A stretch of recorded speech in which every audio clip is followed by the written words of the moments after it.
प्रिय विद्यार्थियों, मैं Sonkiya madam Christ Church convent school Gadarwara digital class में आपका स्वागत है।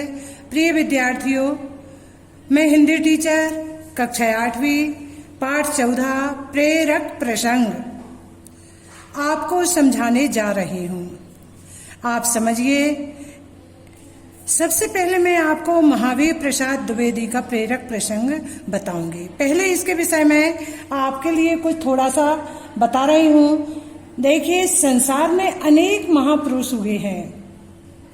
उनके आचरण और क्रियाशीलता ने समूचे विश्व का मार्गदर्शन किया है। उनके पद चिन्हों पर सभी लोग चलते रहे हैं और चलते रहेंगे। उनके जीवन से हम लोगों ने कुछ प्रेरणा प्राप्त की है। अनेक लोगों ने अपने जीवन को उनके पद चिन्हों पर चल करके सफल बनाया है। उनके जीवन के संघर्ष ने अभावों में भी ऊपर उठने की प्रेरणा दी है। तो मैं सबसे पहले आपको महावीर प्रसाद द्विवेदी के विषय में बताना चाहती हूँ। ज्ञान और प्रयत्न साधना। अब समझिए इसको। महावीर प्रसाद द्विवेदी के जीवन के ऐसे कई प्रसंग हैं। अब पहले एक बात और सुन लीजिए। महावीर प्रसाद द्विवेदी युग के प्रमुख रहे हैं। इन्हीं के नाम पर द्विवेदी युग का नामकरण हुआ है। इनका समय 1900 से 1920 तक रहा है। द्विवेदी युग का समय 1900 से 1920 तक रहा है। महावीर प्रसाद द्विवेदी के जीवन के ऐसे कई प्रसंग हैं जिसके कारण वे साहित्य और समाज के ध्रुव तारा बन गए हैं। ध्रुव तारा के विषय में आप जानते होंगे, जो उत्तर दिशा में हमें दिखाई देता है, जो अपने स्थान पर अटल है। और ध्रुव की कहानी आपने सुनी होगी, राजा उत्तानपाद वाली। वही उत्तानपाद के बेटे का नाम ध्रुव था। आया समझ में? तो महावीर प्रसाद, इनका जन्म निर्धनता की गोद में हुआ था। ये निर्धन समाज के व्यक्ति थे। लालन पालन अभावों की कुटियों में हुआ। इन्हें पूर्ण रूप से सुख सुविधा प्राप्त नहीं हुई। शिक्षा के प्रति उनका प्रेम अगाढ़ ही रहा है। केवल 13 वर्ष की अल्पायु में 26 मील दूर रायबरेली के जिला स्कूल में अंग्रेजी पढ़ने ये जाते थे। 26 मील दूर किलोमीटर से बड़ा होता है। और ये पढ़ने के साथ साथ वहाँ रहते थे। अपनी पीठ पर पूरा सामान लाद कर ले जाते थे। इनसे भोजन बनाते नहीं बनता था। ये जब दाल चावल बनाते थे तो दाल में ही आटे की टिकियां बनाकर डाल देते थे और दाल के साथ वो पक जाती थी, रोटी का काम कर देती थी और उन्हीं को ये दाल चावल के साथ खा लिया करते थे। आया समझ में आपको? हिंदी के अतिरिक्त संस्कृत, उर्दू, अंग्रेजी और फारसी का ज्ञान भी महावीर प्रसाद द्विवेदी को अच्छा था। इन्होंने प्राप्त कर लिया था। उनकी स्कूली शिक्षा फतेहपुर और उन्नाव में पूरी हुई। स्कूली शिक्षा के बाद वे GRP रेलवे में तार बाबू बने। वे तार बाबू बन गए। कुछ समय बाद उन्होंने रेलवे की नौकरी छोड़ दी और सरस्वती पत्रिका का संपादन करने लगे।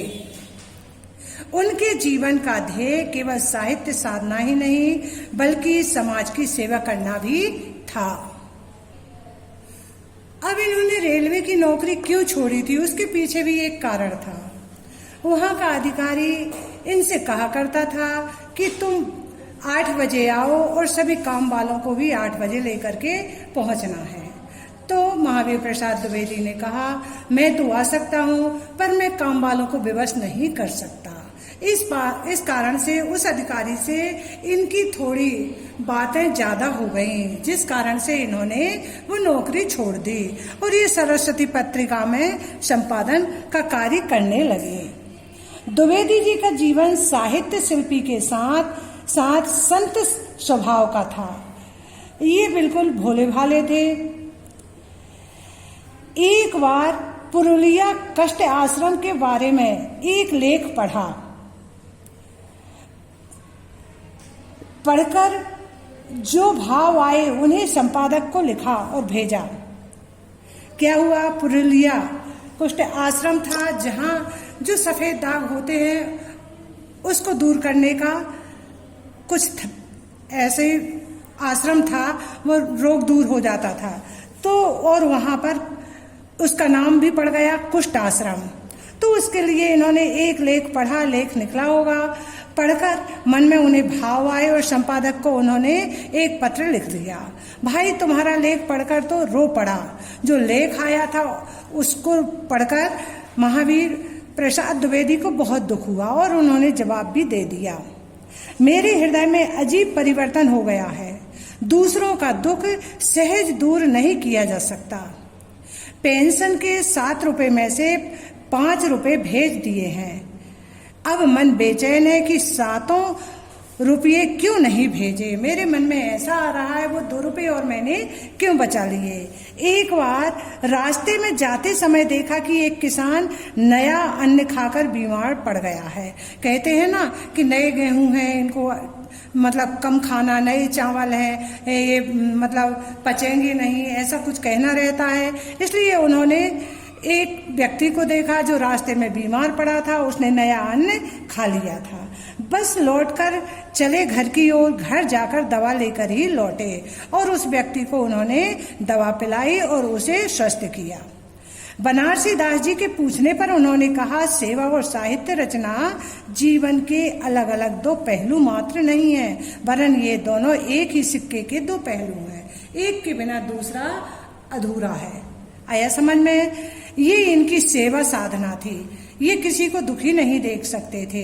अब समय साधना के विषय में सुनिए। ये समय के पाबंद थे, ये समय पर ही काम करते थे, ये समय खोते नहीं थे, ये समय को ही अपना सब कुछ समझते थे। इनका कहना था समय निकल जाता है तो पुनः वापस नहीं आता और वस्तुओं को हम रुपये दे करके खरीद सकते हैं, पर बीता हुआ समय हम नहीं खरीद सकते। तो इनके समय साधना के विषय में सुनिए। जीवन में समय का बड़ा महत्व है। समय की साधना मनुष्य के व्यक्तित्व को निखारती है। आया समझ में? एक बार राष्ट्र कवि श्री मैथिली शरण गुप्त द्विवेदी जी से मिलने के लिए गए। अचानक उनका ध्यान दरवाजे पर लटकी तख्ती पर गया, जिस पर लिखा था, प्रातःकाल भेंट ना हो सकेगी। किसने लिखा था? द्विवेदी जी ने। यह देखकर उन्होंने मिलने का कार्यक्रम शाम को बना लिया। शाम को द्विवेदी जी से मिलने के बाद उन्होंने तख्ती पर लिखी बात का रहस्य पूछा। द्विवेदी जी मुस्कुरा उठे और बोले, बात यह है, प्रातः मैं सरस्वती के संपादन का कार्य करता हूँ। पत्रिका स्तर के अनुसार उस पर श्रम भी करना पड़ता है। यदि एकाग्रता पूर्वक यह कार्य न किया जाए तो उसमें उत्कृष्टता नहीं आ सकती। प्रातः काल का समय मानसिक कार्यों के लिए अधिक उपयोगी रहता है। आया आपको समझ में? इसलिए मैंने तख्ती पर लिख दिया है कि प्रातः काल में नहीं मिल पाऊंगा या भेंट नहीं हो पाएगी। एक बार साहित्यकार श्री सदगुरु शरण अवस्थी अपने मित्र के साथ द्विवेदी जी से मिलने उनके घर पहुंचे। द्विवेदी जी उनसे प्रेम से मिले, किंतु समय की कमी के कारण पहले ही संकेत कर दिया। हम समझते हैं कि अपनी बात 15 मिनट में पूरी हो जाएगी। उन्होंने नपे तुले शब्दों में बातचीत की। उन्होंने व्यर्थ की बातों को उसमें बिल्कुल नहीं रखा। समय पूरा होने पर द्विवेदी जी ने पुनः स्नेह से पूछा, और कोई विशेष बात हो तो नहीं रह गई? अवस्थी जी ने उत्तर दिया, इतनी जल्दी बात पूरी होने की तो हमें आशा ही नहीं थी। द्विवेदी जी ने आगे कहा, पूर्व निर्धारित समय के बिना काम करने से एक कार्य दूसरे की सीमा में आकरण घुस जाता है और सारी व्यवस्था चौपट हो जाती है। पूर्व निर्धारित समय में कार्य करने का संकल्प मनुष्य की शक्तियों को निखार लाता है। इसलिए हमें समय के भीतर ही कार्य करना चाहिए, समय से बाहर कार्य नहीं करना चाहिए। समय के पाबंद हर व्यक्ति को रहना चाहिए। देखिए, अब मैं दूसरी प्रेरणादायक अब्राहम लिंकन इनके विषय में बताती हूँ। अब्राहम लिंकन का नाम आपने सुना होगा। ये भी एक गरीब परिवार से थे। गरीब परिवार के एक लड़के थे। वह लट्ठों में छाए हुए घर में रहता था, यानी लकड़ी से बनी झोपड़ी में रहते थे। जब वह अपने अमीर साथियों के साथ स्कूल के लिए जाते और उनको जाते देखते तो ये मन में सोचते, पढ़ने जाते हैं, इनके पास सुख के अनेक साधन हैं, इसलिए ये लोग पढ़ने जाते हैं, ये बड़े होकर कुर्सी पर बैठेंगे। सोच विचार के बाद उसने निर्णय लिया, इब्राहिम लिंकन ने, क्या हुआ यदि मेरे माँ बाप के पास मुझे स्कूल भेजने के लिए पैसे नहीं हैं, मैं स्वयं कमाऊंगा भी और पढ़ूंगा भी। देखो कितना अच्छा विचार उनके मन में आया। इब्राहिम लिंकन के विषय में आप जानते होंगे, ये गरीब परिवार के थे। जब ये दूसरे बच्चों को स्कूल जाते देखते तो इनके मन में विचार आता, देखो ये स्कूल जा रहे हैं और पढ़ लिख कर एक दिन ये कुर्सी पर बैठेंगे और मैं एक गरीब घर का हूँ, मेरे माँ बाप के पास पैसे नहीं हैं, मैं कैसे पढ़ूंगा। उन्होंने सोचा क्या हुआ, मैं कमाऊंगा और खुद पढ़ लूंगा। उन्होंने अपने माँ बाप को कोई दोष नहीं दिया। वह बालक दिन भर खेतों में गल्ला यानी अनाज उठाने धरने का काम करता और दिन ढलने पर घर आते, वो भोजन करते और दिया जलाकर पढ़ने के लिए बैठ जाते। देखो कितनी कड़ी मेहनत करते थे।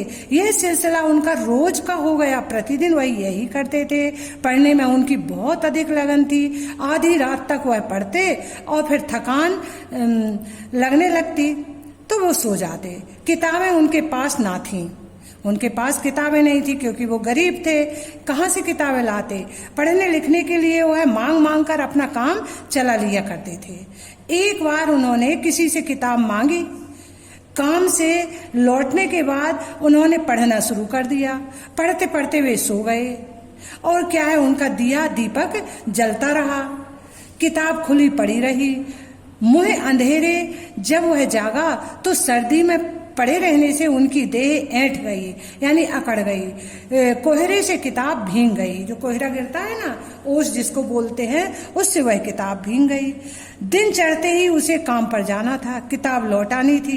वह भागता भागता किताब वापस करने के लिए गया, किंतु उसकी किताब थी, उसने ओस से भीगी किताब को लेना स्वीकार न किया। बोले मैं ये किताब नहीं लूंगा, ये तो भीग गई है। उसने कड़कड़ाती हुई आवाज में कहा, मुझे या तो नई किताब ला कर दो या पूरे दाम दो।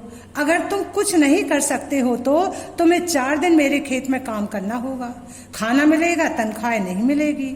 इस तरह तुम्हें किताब का हर्जाना देना होगा। जिससे वो किताब लाए थे उन्होंने ये बात कही। लिंकन ने यह बात स्वीकार कर ली। उसने 4 दिनों तक अथक परिश्रम करके किताब का दाम चुकाया। उसे खुशी हुई, अब किताब उसकी हो गई थी, वह जब चाहे तब पढ़ सकता था। उसे पढ़ने का इतना चस्का था कि गणित के सवाल लकड़ी के लट्ठों पर हल किया करता था। लकड़ी का जला हुआ कोयला उसकी पेंसिल थी। उसके पास पेंसिल भी नहीं थी। वो लकड़ी के लट्ठे यानी बड़े बड़े टुकड़े जो कटे डले रहते हैं, या पेड़ के मिटाई जो रहती है तना, उस पर वो कापी का काम करते और जले हुए लकड़ी का कोयला उसकी पेंसिल बन जाता था। लट्ठों को उसने कापी और डेस्क बना रखा था। उसे पढ़ने का इतना चस्का था कि वह गणित के सवाल लट्ठों पर हल कर लिया करते थे। जिस गरीबी से उसे पढ़ने की प्रेरणा मिली, उसी से उसे प्यार हो गया। उसने कभी भी गलत ढंग से पैसा नहीं कमाया, वरन अपनी विद्या से खर्चा चलाने भर ही को कमाया। इतना पैसा कमाया कि खर्चा भर चलता जाए। वकील बनकर उसने गरीबों को सहारा दिया। वही बालक लिंकन आगे चलकर अपनी लगन और ईमानदारी और अपनी परिश्रम और अपनी योग्यता के बल पर अमेरिका का प्रेसिडेंट बना और अब्राहम लिंकन के नाम से प्रसिद्ध हुआ। तो ये गरीबी में पढ़ने वाले लड़के ईमानदारी से काम करते हैं और अपने समय को नहीं भूलते और आगे जाकर के अपना नाम और अपने माता पिता का नाम रोशन करते हैं। तो मैंने आज आपको महावीर प्रसाद द्विवेदी और अब्राहम लिंकन के विषय में बताया। आपको बहुत अच्छा लगा होगा। धन्यवाद।